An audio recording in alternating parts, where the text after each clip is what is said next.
por muchos años, sobre todo ahora que luego de haber disfrutado de nuestro modelo 4C extraordinario durante 10 años, ya tenemos el prototipo más desarrollado de Gamma Knife, el Icon, que usa máscara termoplástica, que usa también marco estereotáctico y que cuenta con una tomografía que está dentro del aparato para provocar la referencia estereotáctica, para producir de manera instantánea las referencias estereotácticas que necesitamos en cada momento. Y de esa manera podemos, sea con máscara, sea con marco, tener la misma calidad. Y sabemos ya que la exactitud de nuestro aparato no es de 1 milímetro, se acerca a 0, que el mantenimiento para chequear la calidad máxima se hace en unos minutos, que ahora en vez de pasarnos 4 horas en un tratamiento, eso se reduce a 25 minutos, que seguimos siendo la tecnología de radiocirugía más confiable y de la que más se ha escrito en el mundo y que más centenares de miles de pacientes produce cada año. El ambiente dentro del búnker donde está nuestro Icon es sencillo.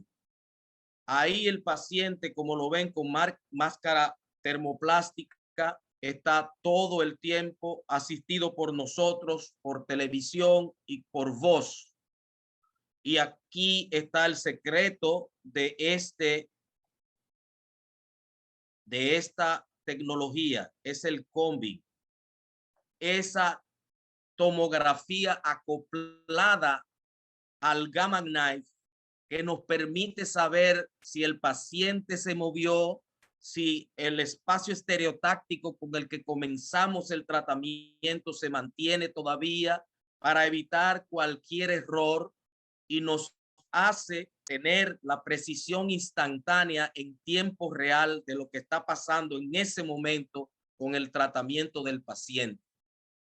Ese es el combi, el CBCT, y esa es la garantía de que cuando usamos máscara, si el paciente se mueve 1 milímetro, nosotros podemos reestructurar el espacio estereotáctico y hacerlo correcto de nuevo.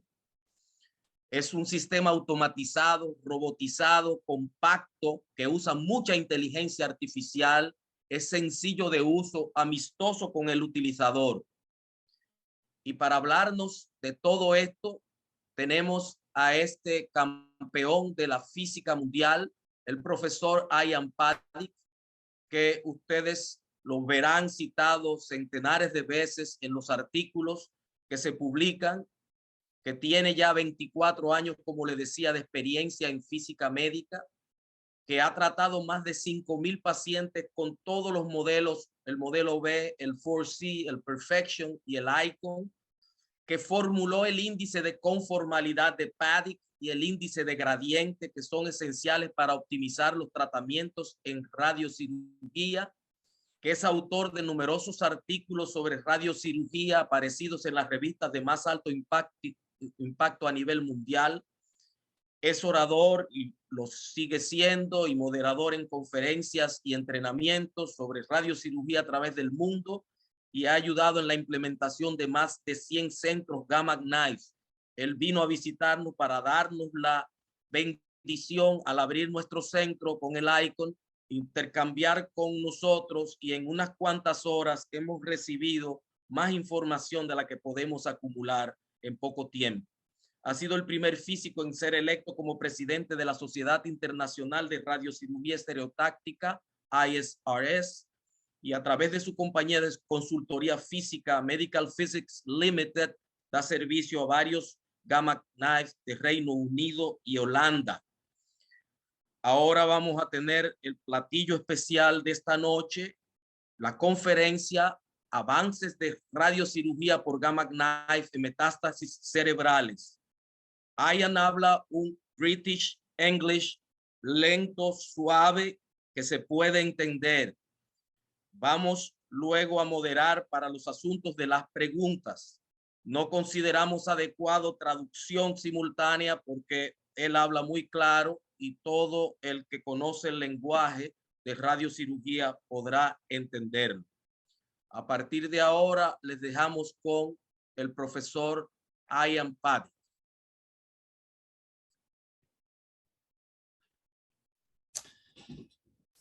Buenas noches a todos. Thank you very much, Dr. Valenzuela, for giving that very kind introduction.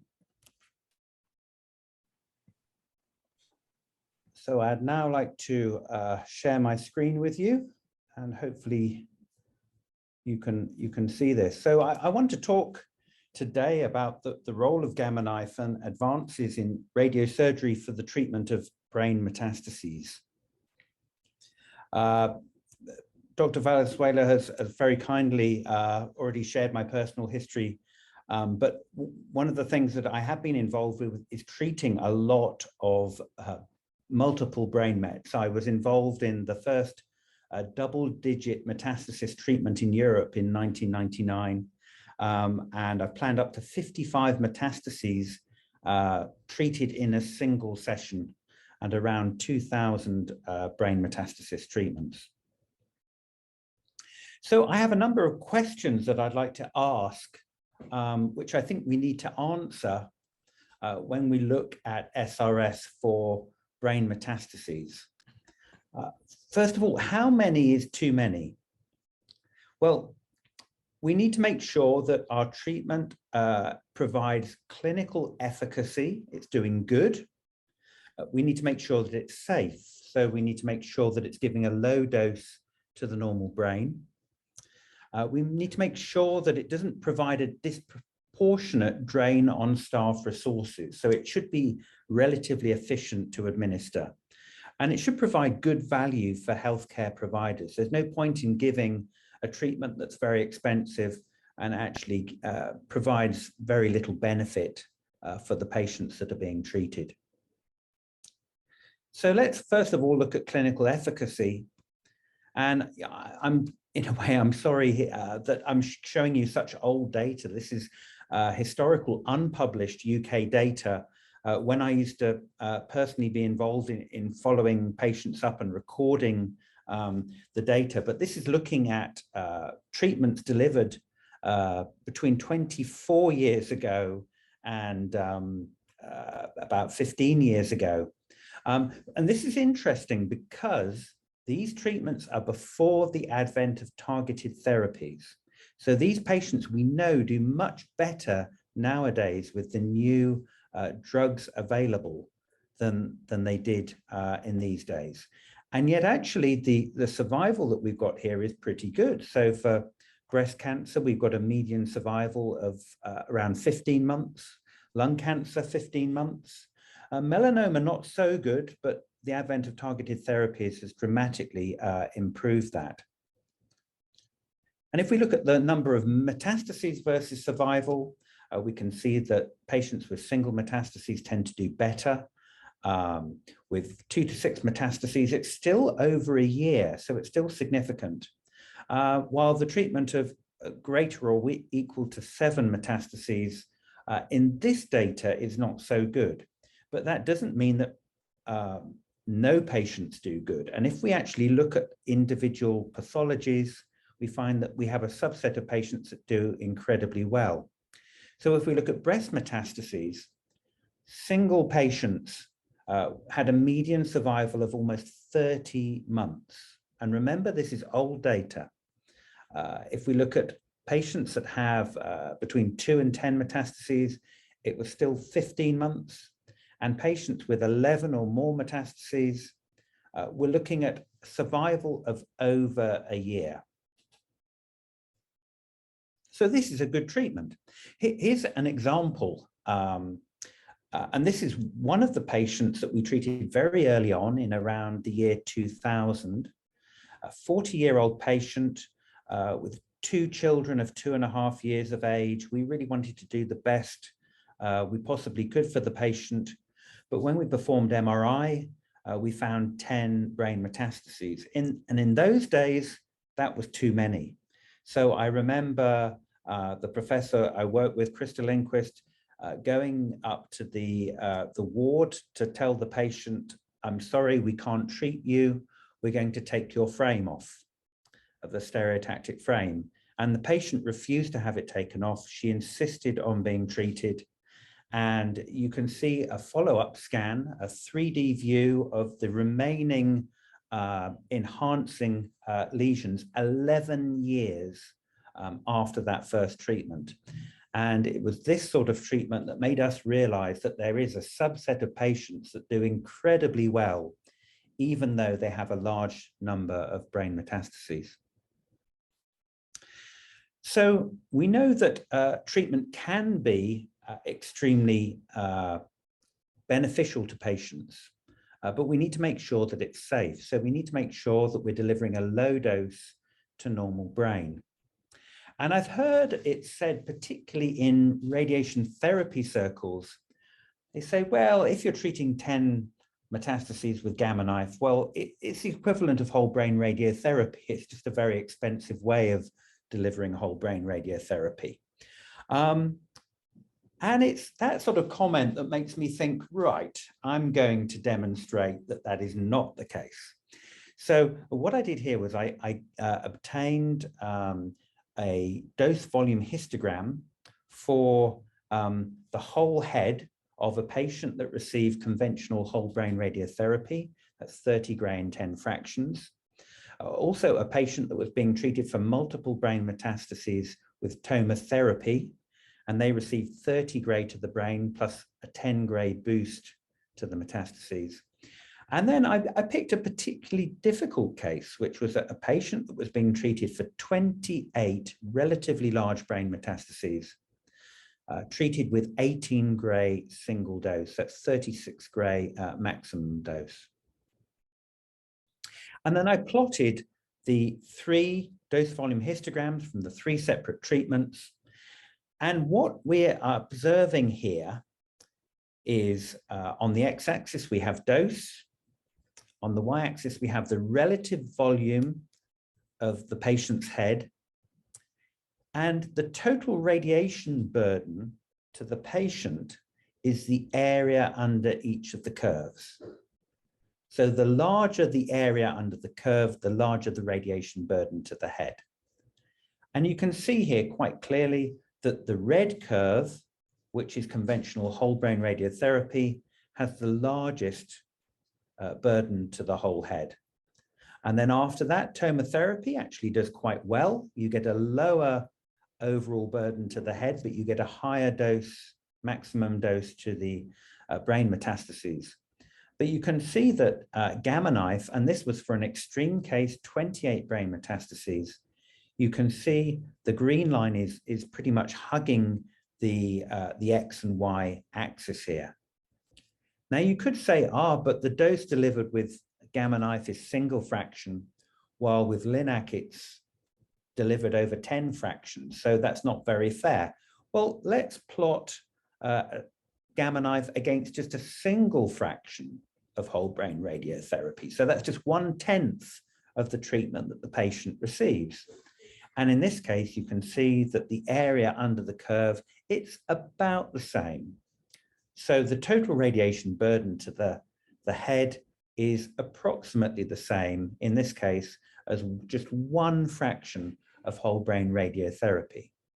But patients will be delivered 10 fractions of whole brain radiotherapy. So it's about 1/10 of the burden to the patient's head. In a brain dose study, I looked at 131 patients treated for metastases on the model B. That's dosimetrically quite similar to the model C, which is the gamma knife that was installed in this center. And I also compared it with 175 patients treated on the perfection, which is dosimetrically identical to the gamma knife icon. And I looked at the mean dose to the head versus the number of lesions. So here you get a scatter plot. You can see on the x-axis we have the number of metastases, and that goes up to 55. That was the maximum number that we ever treated.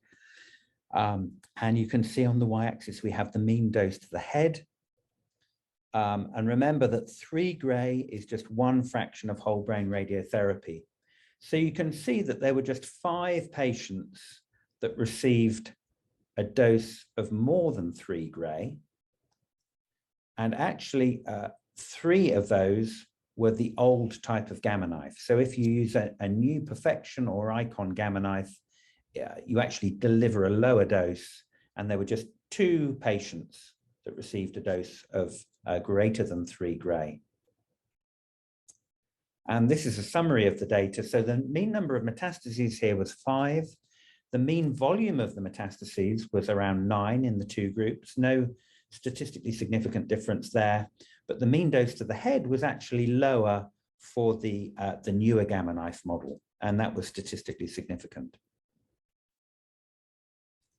Here's a clinical example. This was a 53-year-old female diagnosed with 5 brain metastases on MRI, with the primary being breast cancer. She had a Karnofsky of 100. In fact, she was a marathon runner, and she had run a marathon the week before she received her radiosurgery. And we scheduled her to be the very first patient that we treated on our gamma knife Perfection.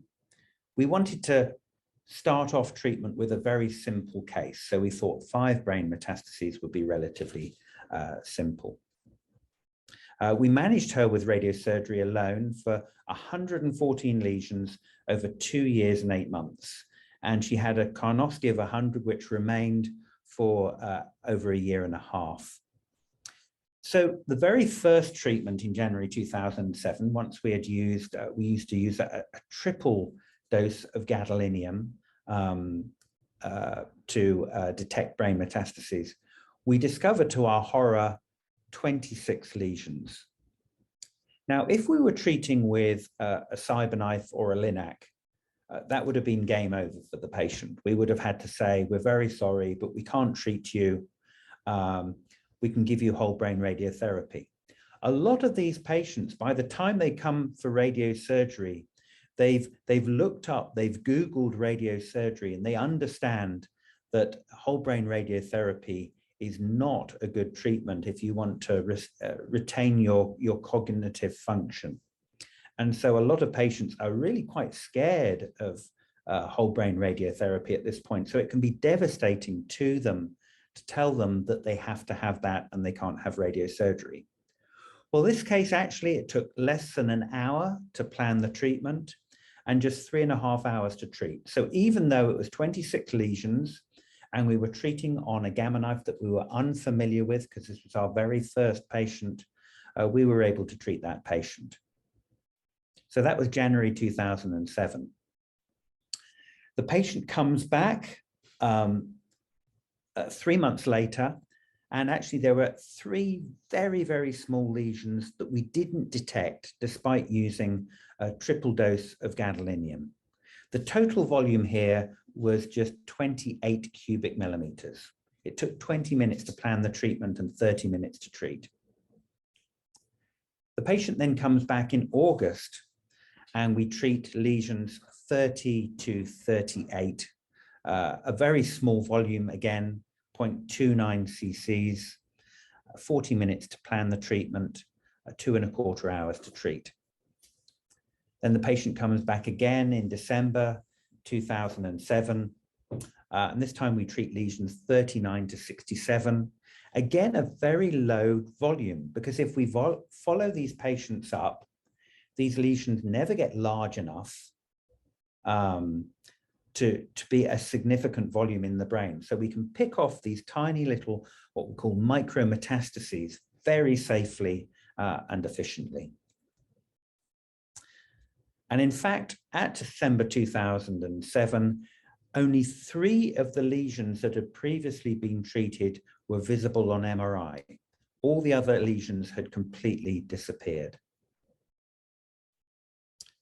And then in April 2008, she has her 5th treatment, where we identify lesions 68 to 114, and we treated all lesions that were greater than 10 cubic millimeters.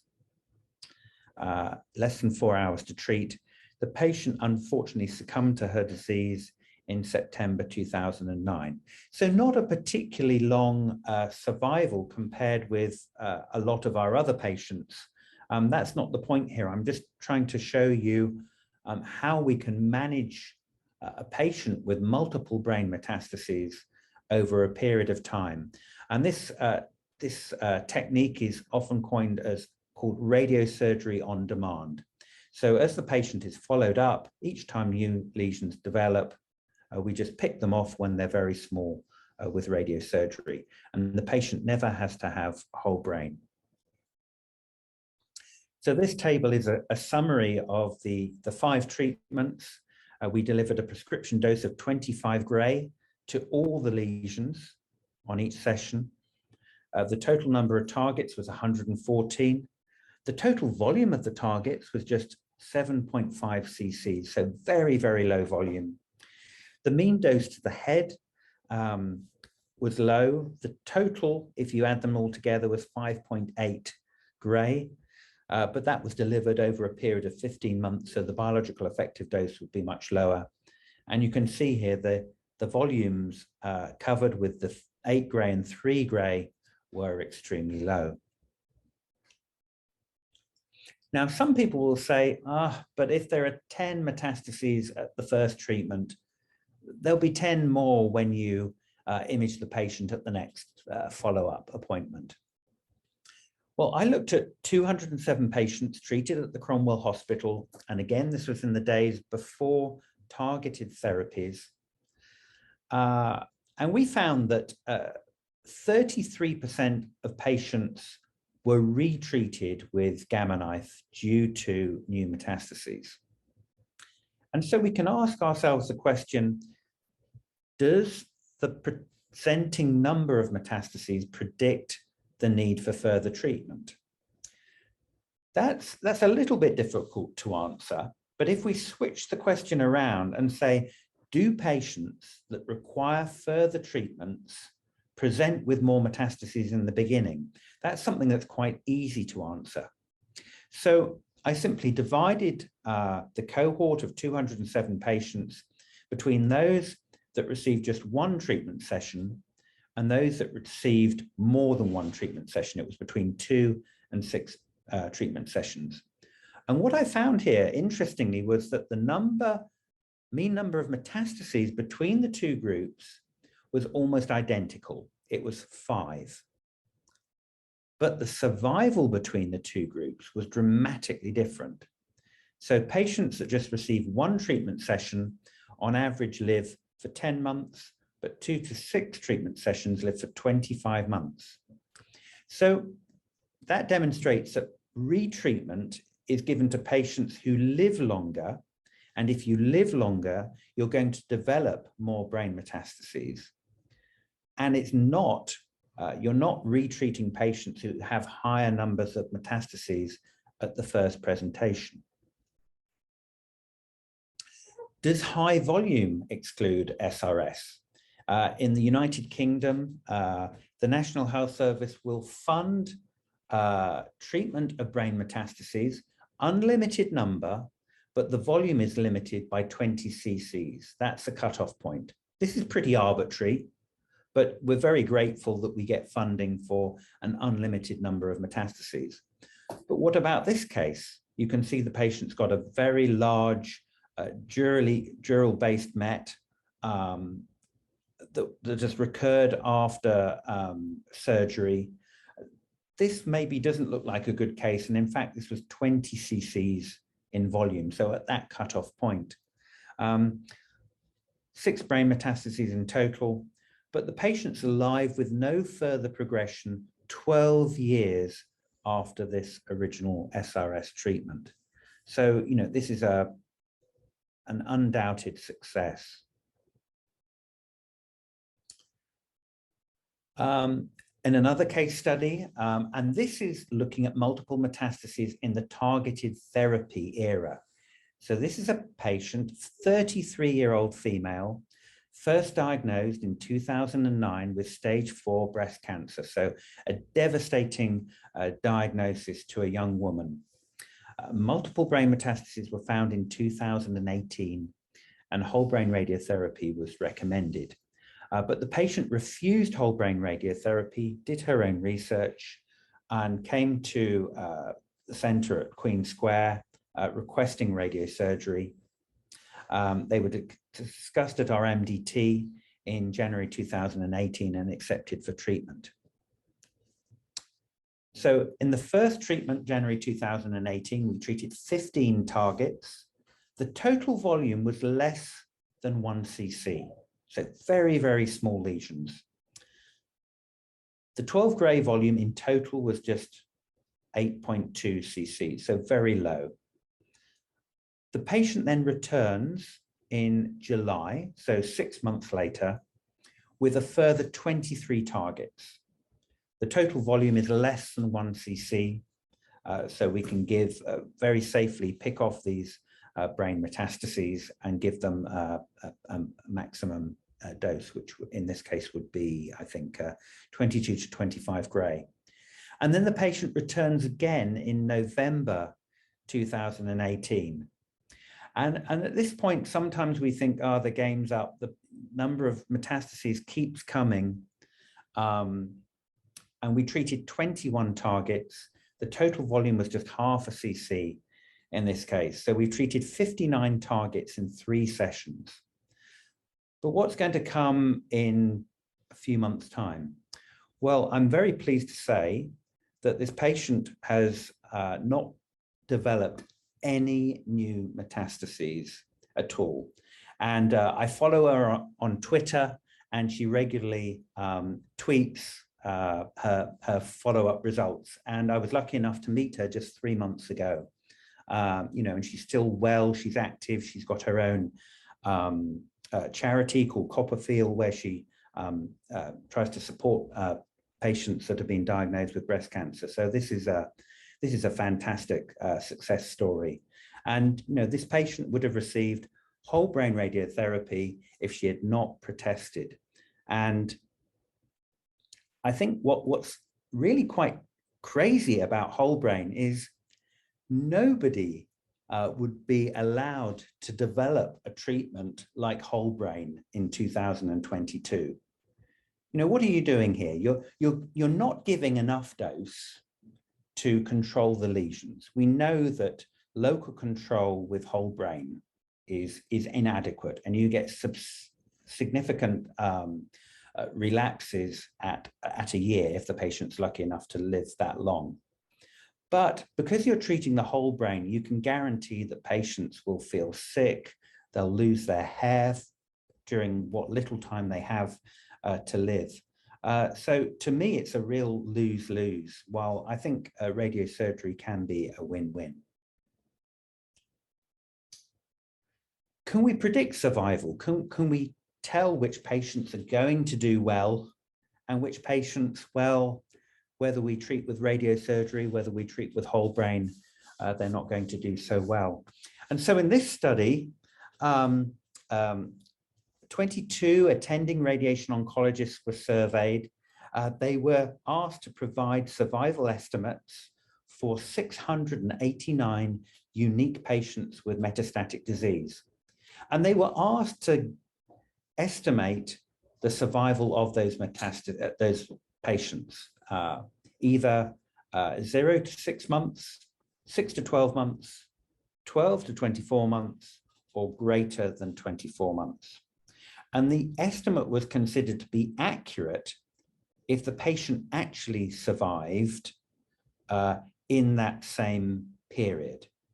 So if, let's say, you guessed 7 months survival, and if the patient lived between 6 and 12 months, then that would be considered to be accurate.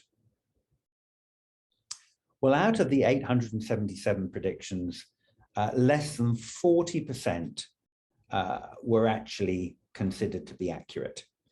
And there was a 26.5% underestimate and a 33.9% overestimation. And what was also interesting here, the experience of the physician did not correlate with accuracy. So it really doesn't matter how much experience you have it seems as though your ability to be able to guess which patients are going to do better or worse doesn't make much difference. Now, I'm speaking today from the Santo Domingo Gamma Knife Center at CEDIMAT, and I work with the Gamma Knife, so to a certain extent I'm biased towards the Gamma Knife, but there is a large difference between the dosimetry of different radiosurgical devices. That has to do with interplay effects. It has to do with margins that are added to the target, and sometimes the difficulty in planning many targets. And what I want to share with you in the next few slides is some of the results from what we call the NHS England SRS commissioning program. So in 2016, all centres in England that provided SRS had their permission to treat withdrawn, and they had to rebid for SRS treatments. And they had to pass a series of tests in order to get permission to treat. They had to demonstrate that they were able to provide high quality treatments. And this was published in a paper in Practical Radiation Oncology. So I was on the committee for the testing, the expert reference committee, and we sent each center scans of patient treatments with contours, and we asked these centers to plan these patients to the best of their ability. The first case was a patient with 3 brain metastases, but 1 was located in the brainstem. The second case, the patient had 7 brain metastases, so not a ridiculously high number. And these are the results that we received back from these centers. So on the left, we have a table. It's a little bit complicated. What we're looking at the bottom is coverage of the target. Clearly, if we're treating a malignant disease, we want to have 100% coverage of the target. So the orange line here represents 95%, and all centers managed to achieve greater than 95%. On the y-axis, we have selectivity. Now, selectivity it's the proportion of the prescription isodose volume that's doing good, the proportion of the prescription isodose volume that's inside the target. So we'd ideally like this to be 1. So anything at the top right of this chart is extremely good. But you can see there's a huge range in the quality of treatments. And there are some here that are really quite astounding. So this cross here corresponds with the brainstem met. And there was one center that delivered a selectivity of less than 0.5. What that means, if you deliver a selectivity of less than 0.5, it means you're actually treating more normal tissue, in this case brainstem, than you are tumor. And clearly, if you're treating in the brainstem, that's not a good thing to do. You really want to be up here where the selectivity is greater than 0.9. So there's a wide variation in quality depending on what device, what center you go to. If we look at the gradient index for these cases, this is for planning case 1, you can see there's a huge variation here. What you want here is a very low gradient index. The lower the gradient index, the steeper the dose fall off outside the target, and the more you're protecting normal tissue. And you can see here there were 2 outlying centers that were really way above the rest of the group. And this was actually a Versa HD unit and a tomotherapy unit that was delivering very, very high doses outside the target. Another value that we looked at, which actually combines selectivity, which is the spillage of the prescription isodose outside the target, with the gradient, is something called the R50%. So it's the volume of 50% of the prescription dose divided by the volume of the target. So imagine you're treating a metastasis to 24 gray. The R50 will be proportional to your 12 gray volume. So it's a very, very simple way of just having one single parameter as opposed to two, which would be the conformity index and the gradient index, just having one parameter which represents how large your 12 gray volume is. Now, the committee involved with this work, I would have really liked to have pinned them down and said, well, what sort of range will we accept here in the R50%? Will we accept a variation of 10%, 20% total between the different groups? Because if you've got an R50 that's 10% larger than another group, you're actually delivering a 10% greater 12 gray volume, and that will have an impact on the predicted incidence of radionecrosis. So the R50% here is related to the incidence of radionecrosis. Well, this is actually what we got, this huge scatter plot. So on the x-axis here, we have the PTV volume. Now, this is the PTV volume, not the gross tumor volume. So some of these centers added a margin. So they actually increased the amount of normal tissue that they were treating. But we didn't penalize them for that. So we used PTV volume here. But you can see that the range is not 10% or 20%. It actually varies from an R50 of around 3 to an R50 of around 15. That's a factor of 5. That's a 500% difference in the 12 gray volume that's being delivered to these different targets. So this is really quite astounding. So if we look at the normal brain dose, you can see how much it varies. And here you can see the different devices that are treating. So Gamma Knife, the green triangles, and you can see that the normal brain V12 is lowest with the Gamma Knife, significantly lower, half the volume of other techniques in this case. CyberKnife actually does pretty good. So maybe CyberKnife is very close to Gamma Knife. But you can see that if you're treating with a conventional LINAC, you can deliver much, much higher doses. And this orange dot at the top here is tomotherapy with a 2 millimeter margin.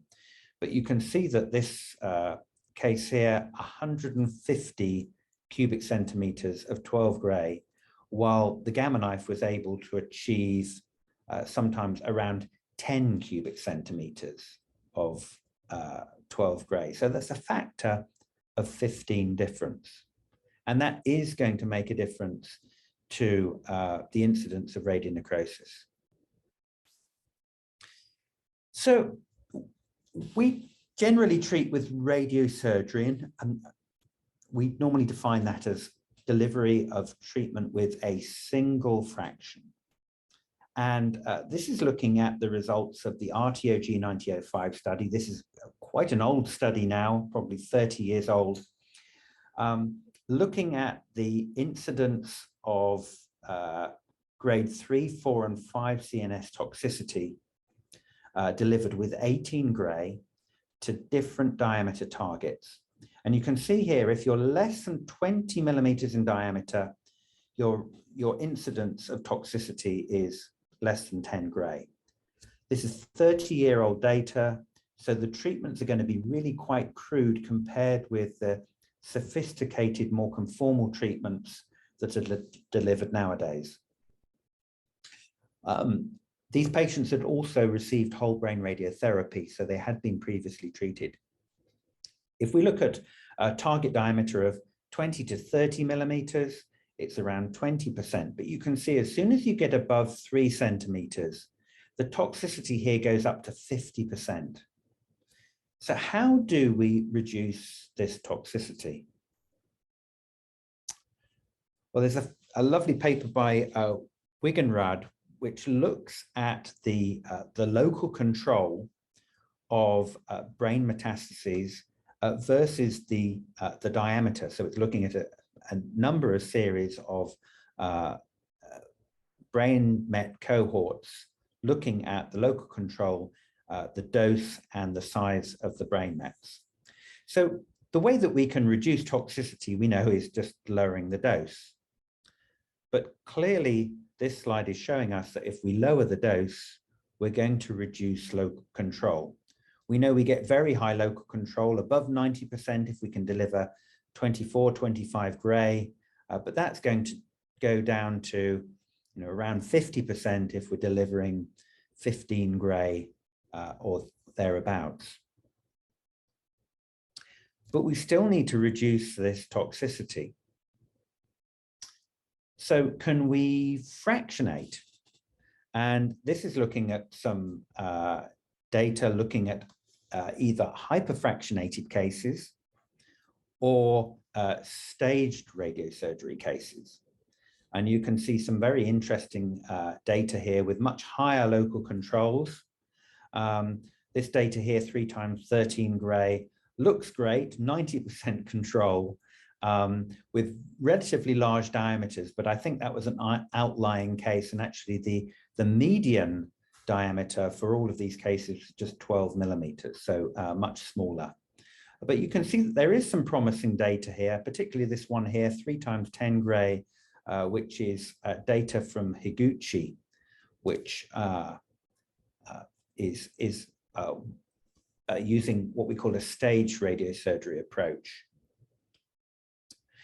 Now, in this paper, a very interesting paper by Shuriak and the group from Columbia University in New York, they looked at fractionation effects in stereotactic radiation therapy.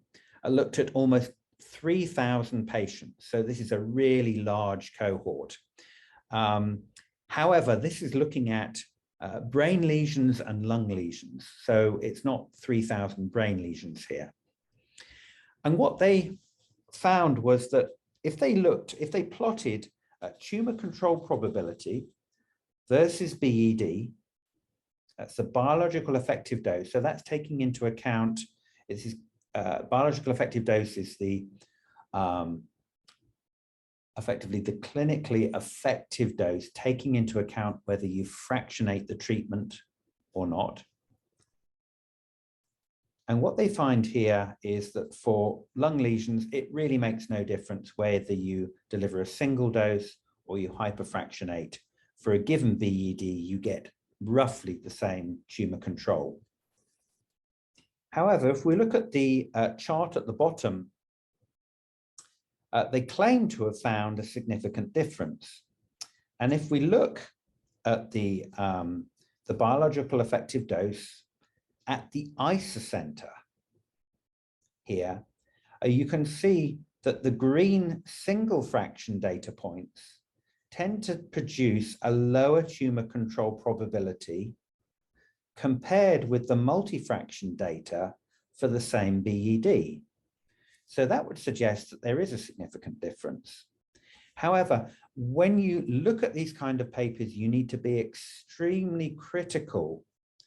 Are they publishing just because they want to publish, or have they really found something new?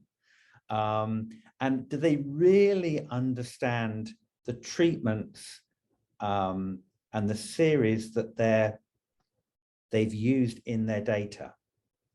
Because one thing that surprises me here is we're looking at the biological effective dose at the isocenter. Now, with Gamma Knife, we tend to treat at the 50% isodose. That's most typical. And so the BED at the isocenter, in the center of the target, is much, much higher than it would be for a comparative LINAC treatment where you treat to the 80 or 90%. Now, with Gamma Knife, we tend to treat with a single fraction. But with LINAC, we tend to hyperfractionate more often.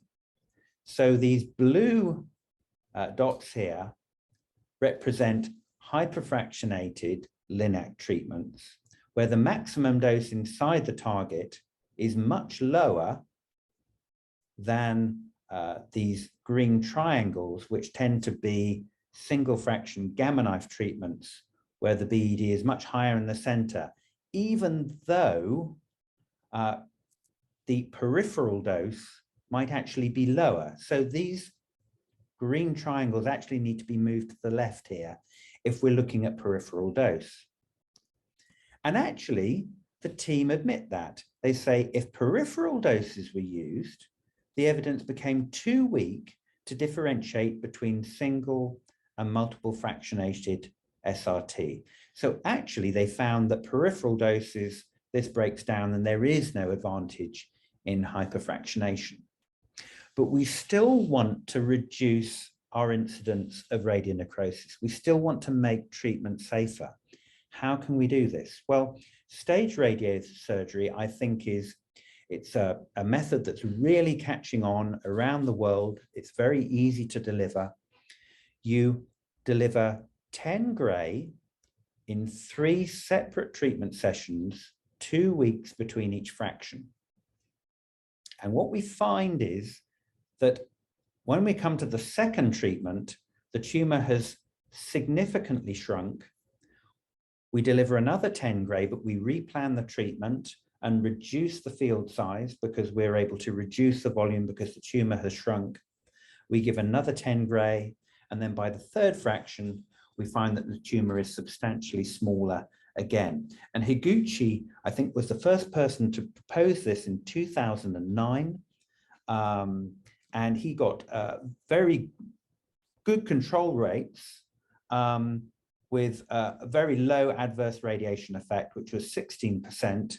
Yomo, who was a Japanese neurosurgeon, I think claimed an adverse radiation effect of 4% with his series of stage radiosurgery. So very, very low compared with that 50% that we saw in the RTOG 9005 study. So this is the very first stage radiosurgery case that we performed in the UK. It was around 10 years ago. I was at the multidisciplinary team meeting at the time. The neurosurgeon didn't want to treat with radiosurgery. The radiation oncologist didn't want to treat with whole brain. I put my hand up and said, well, how about we try radiosurgery? This patient was a teacher. She had an excellent Karnofsky, but it was clear that from the size of this brainstem met, that Karnofsky score was not going to remain for very long. So we delivered 10 gray to this lesion as conformal as possible. And then the patient came back 2 weeks later, and you can see the substantial shrinkage of that lesion. And here we have top left. At the first treatment, the volume was 7.2 cc's. At the second, 4.8 cc's, so a 33% reduction. Then we've got the 18-month follow-up and the 7-month follow-up. The patient was able to stay at work as a teacher, and I had the privilege of meeting her 17 months after the initial treatment, when the clinicians in the meeting had really held up their hands in despair. We don't know that a 2-week gap is the optimal gap. It might be that a month is better. We really don't know. And in fact, this is an example of a renal cell carcinoma MET that we staged. The patient actually had other medical issues, so wasn't able to come back at 2 weeks. They came back at day 32, and then again for their third treatment, day 77. But we see substantial shrinkage here, which is really encouraging for such a radio-resistant metastasis as renal cell. So there's some very interesting studies that can be done here, comparing maybe a 2-week gap with a 4-week gap. Here's, I think, a really interesting case. This is a patient with a metastasis in the pituitary stalk. this was, although it was just a 1.14 cc met, this was abutting the optic apparatus. So we knew that whatever dose we delivered to the metastasis, we were going to deliver to the optics at the same time. So we first of all treated this with 10 gray, but preferentially treating the inferior portion of the tumor and delivering a lower dose where it was in contact with the optic apparatus. At the second stage, 2 weeks later, we had a 42% reduction in the target volume down to 0.66 cc's. By that point, the tumor had moved away from the optics, so we were able to get full coverage with 10 gray. And then when the patient returned 2 weeks after that, we had a 67% reduction in the target volume. And at that point, the tumor was now 1.5 millimeters away from the optics. We were able to get full coverage with 10 gray. So the optic apparatus, in this case, received 7 gray times 3, and this patient continues to do well. We don't have much time, so I'm going to move on. This is a very small study, just a handful of patients here, looking at the target shrinkage following staged SRS. And we can see we've got a group of breast, non-small cell lung, melanoma, colon. And we can see that the relative target volume at second stage, breast certainly seems to shrink. And in fact, every single breast case that we see shrinks. And non-small cell lung sometimes can be a little bit larger at the second stage. I've heard it said from one clinician, with melanoma, this doesn't work. You can't use stage radiosurgery. But what we find is if you just keep your cool and treat again with 10 gray at the second stage, by the third stage, you do start to see tumor shrinkage. And this has been repeated at many other centers as well. We do see tumor shrinkage eventually. So the other thing we need to ask is, how fast do tumors grow? And can we plan these treatments at leisure? What we find in the UK is we have a number of LINAC centers that, due to various logistical reasons, they're not able to image the patient and treat the patient on the same day. And sometimes there's a gap of up to 2 weeks between imaging the patient and treating the patient. Is that safe? Can you do that? Well, this is a patient where we were able to observe tumor growth. So this is a patient that hasn't been treated at this point. Day 0, the lesion in the cerebellum is around 0.8 cc's. By day 14, 2 weeks later, it's almost double the volume. Then by day 39, it's then 4 times the volume. So here we can see tumors can easily double in a period of 14 days. So can you really use, if we treated this patient at day 14, but used the images from day 0, would that be a good treatment? Well, clearly not. We wouldn't be treating the same target. We'd be underdosing the target significantly. Now, some centers will say, but we use images that are up to 2 weeks of age, but we add a margin. And the margin compensates for the fact that there will be a little bit of tumor expansion. But if we look at what sort of margin you need to add, and typically a 1 millimeter margin is what you would use in this scenario, you can see that's not going to be enough, because from day 0, we've got a 7.8 millimeter diameter. That goes up to 13 millimeters in diameter. And that corresponds to a 2.6 millimeter margin you would have to use if you used images that were 2 weeks of age. So I very, very strongly recommend centers to use images that are required on the day of treatment, maybe the day before treatment, if necessary. But you can see here that tumors can expand rapidly, also with melanoma and renal cell pathology. You can have intertumoral bleeding, and that really can not be there one day and the next it is there. And in fact, with the Gamma Knife Icon, the ability of being able to perform a cone beam CT on the day of treatment is invaluable. And there was one Icon patient that I once saw where the cone beam CT actually demonstrated that the tumor had bled since the MRI scan. And so, you know, we were able to do something about that. And for those that still think that you can add a margin, well, I'm afraid isotropic growth can't be assumed. Here we've got a case where a lesion has grown. In fact, it's the cerebellum that I previously showed you. But actually, the volume hasn't grown isotropically at all. So the inferior aspect of the tumor hasn't moved at all, but the superior aspect of the tumor has moved a whopping 16 millimeters. We also get incidences where you can get brain edema, which occurs over a period of 2 weeks. And lesions, even if they don't grow, they can actually move as you get a midline shift.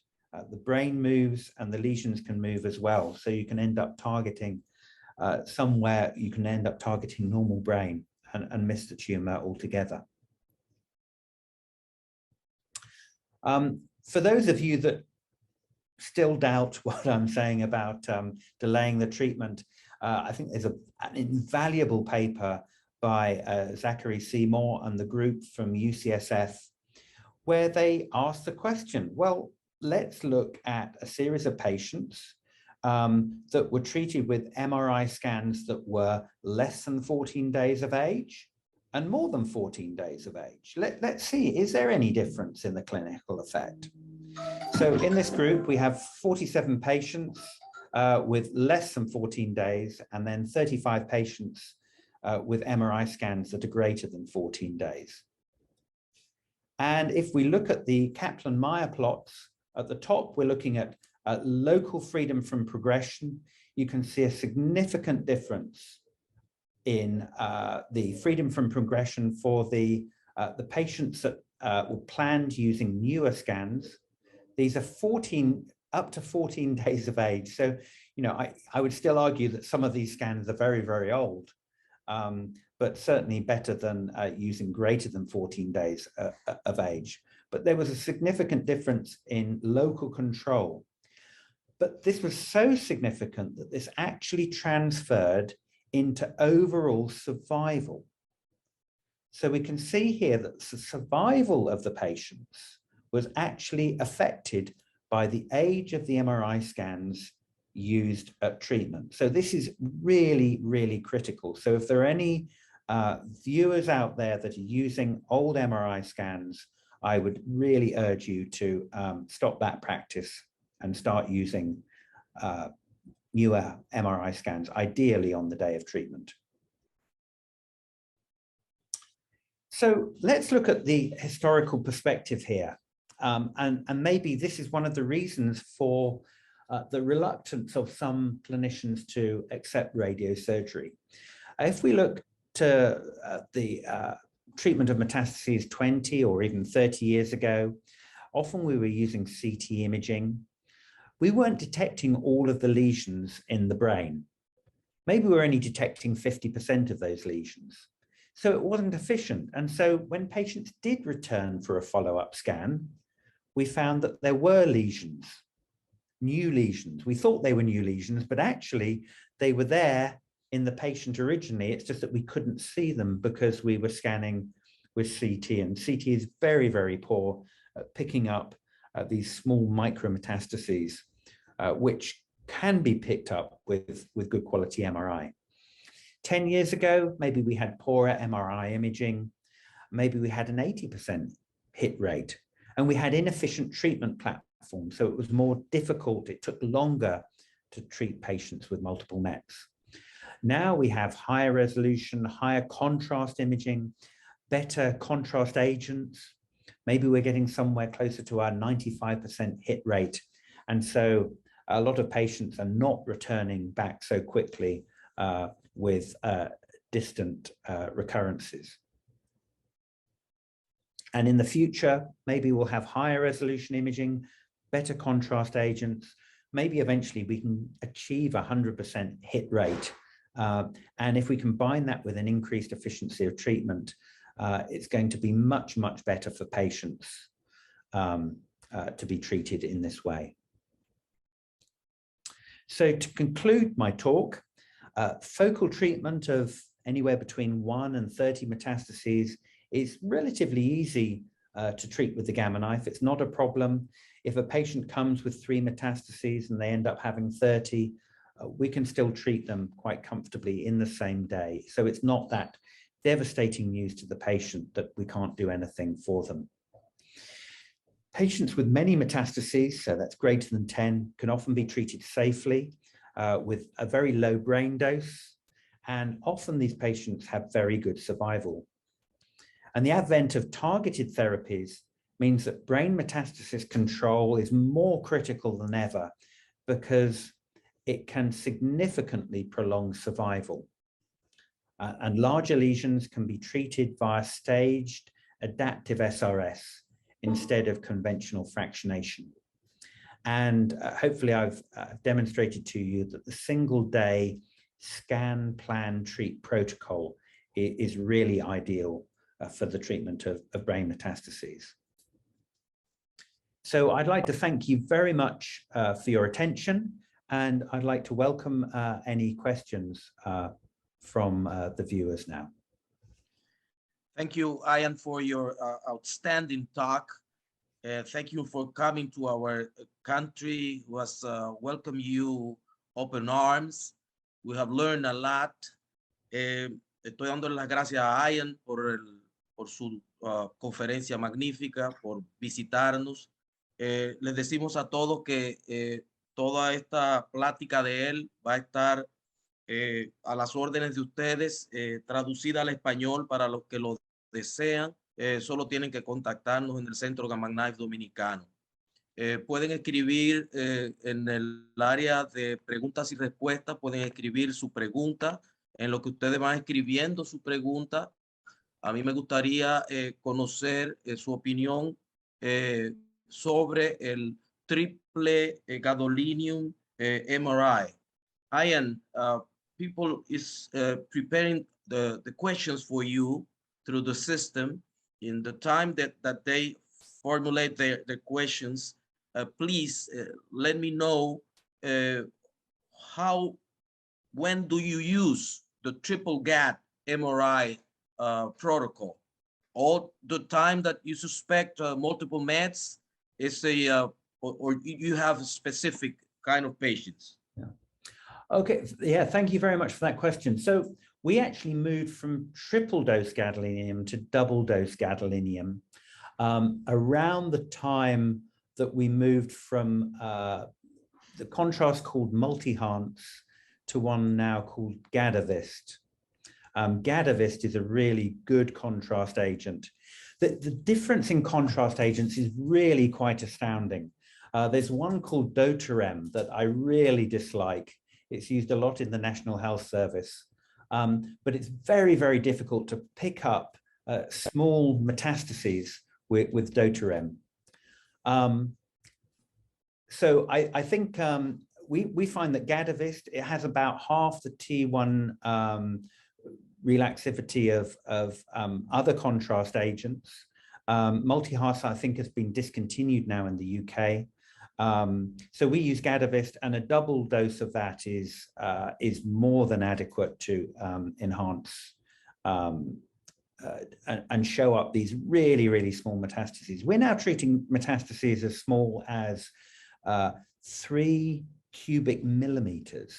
You know, that's just 2 or 3 voxels, and yet we can clearly see that these are metastases, not just small blood vessels. So high resolution MRI, having really good quality MRI can help as well. But a double dose of gadolinium contrast and choosing the correct or the optimal gadolinium contrast agent can really help. Thank you. Voy a preguntarle, esperando las preguntas de ustedes, en el área de preguntas y respuestas, sobre la targeted therapy. ¿Qué tipo ellos están usando? Es una terapia que usan los oncólogos de ellos.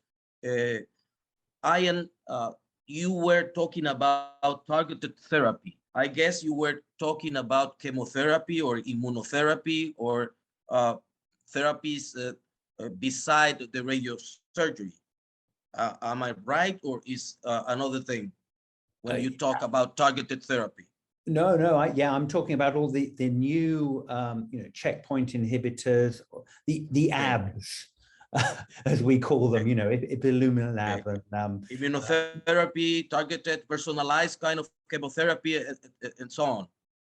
Exactly, and this is really changing patients' lives, particularly melanoma, which used to be a death sentence, is now we have patients that are living a long time, relatively disease-free, with these new checkpoint inhibiting drugs. It's not my area of expertise, but we're certainly seeing patients that are living a lot longer. So, those survival curves that I showed you earlier on, they are obsolete now, completely obsolete. Patients are living a lot longer. But how much longer, I don't know, and I'm afraid I don't have the follow-up data. Okay, when you talk about single-day scan and plan, are you using that kind of protocol on a daily basis in your institution? Le pregunté que el protocolo de en un mismo día, imágenes, planificación y tratamiento, si ese es el estándar que él está usando en sus centros de radiocirugía. Go ahead, Ian. Yeah, so we use either imaging on the day of treatment. Sometimes we will image the day before treatment. And the advantage with that is we then don't get any nasty surprises on the day of treatment. If you've got, let's say you're treating 3 brain met patients on a single day, and they've each got 4 brain metastases, that's no problem at all. If each patient ends up showing 30 brain metastases each, you've then got a problem. You're not going to be able to treat all 3 patients with 30 brain metastases. That really might be pushing it a bit too far. So it allows you to schedule patients better. So it helps us with scheduling when we're a busy center. That's one thing. So yeah, it's either scanning on the day of treatment, or we're starting for those patients where we suspect there might be much larger brain metastases. We can scan the day before. And at SETIMAT, they have a 3T scanner, which is very, very good for picking up brain mets. And I think that's the way that you do it here, isn't it? That you can scan the patient beforehand, get a very high quality 3T scan, and then on the day of treatment with the icon, you simply co-register the MRI image to the cone beam CT after you've fitted the frame, and away you go. It's very easy. Good. Okay, very nice. Tell me, this Higuchi stage stereotactic radiosurgery has been so exciting for us to understand about that. How frequently are you using it? And do you use a mask or do you use frame for those patients?